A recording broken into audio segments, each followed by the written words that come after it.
soo dhaweynayna jacaylka kaaga wariyay baa ay gaariga ka soo deey kareen aad iyo aadna waan kugu ducaynaa oogana waa tan taariikha qabiil martiyo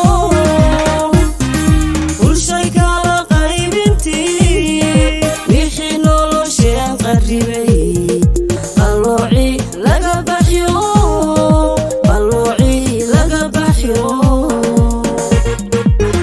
bismillaahi raxmaani raxiim dhammaantiin guddida oo dhan waftida kulligood waa salaamatiin waxaan ugu salaamaya salaanta assalaamu calaykum waraxmatullaahi wabarakaatu mudana guddoomiye halkan waa gobolkii Sool baahi badan baa xafiiska xisbiga loo qabay waan ku soo dhaweynaa gacmo fudud ku soo dhaweynaa waxaan ku soo dhaweynaa taageero buuxda waan ku helanaa guddoomiye waxaan doonaa xafiiska inaad gobolka xafiisyada aad uga furtid uga fara badan aan kula kaliya ahay waqtiga koowaad waan ku soo dhaweynaa rag iyo dumar saraakiisha wada gobolka uqaasha garaadada inta ku soo dhaweynaa waxaan ku bilaabayaa salaanta islaamka assalaamu calaykum waraxmatullaahi wabarakaatuhu aad baan idin soo dhaweynaynaa waftida ballaaran aadna waxa weeye in badan wadi sugaynay wala shaqaynaynay dadka iyo magaaladuna aad bay idin sugayeen aadna waxa loo baahan yahay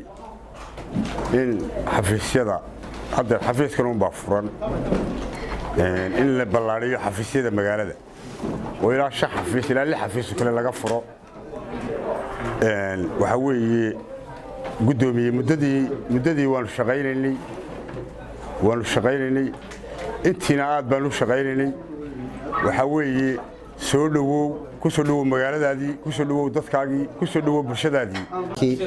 oo la sugayay ama gobolka Sool dhammaan odayaasha oqaasha ururada haweenka dhammaan aad bay u mahadsan yihiin soo dhaweynta ka qayb qaatay waxaan leenahay markaa ururku gobolka guddoomiyaha inoo furaya oo waynu suganay waanu soo dhaweyntiisina waynu qaadanay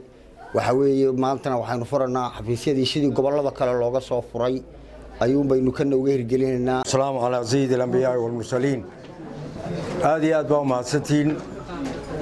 soo dhaweyntaan soo dhaweyseen anagu maanta waxaan u soconay inaan campaign iyo dad badan ka xidhno uma socon waxaan u soconay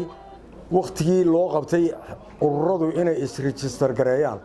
ayaa 10 cisho kaliya ka hadlay shuruudaha la iska rabay waxa ku jirtay in 6 gobol ee waaweynaa hore magaalada madaxdooda Laascaanood Cerigabo Burco Albana Hargeysa Boorame in xafiisyadu ay ka furan yihiin marka inaan maanta xafiiskeen tan furo oo inuu xafiiskeen inoo furayo inoo shaqeynayo aynu halkan ka cadayno ayuun baynu isugu maanta aynu isugu laakiin ololihii iyo hawshii dhibta lahayd way noo dambaysaa waana isu iman doonaa aad iyo aad baa mar labaad mahadsantiin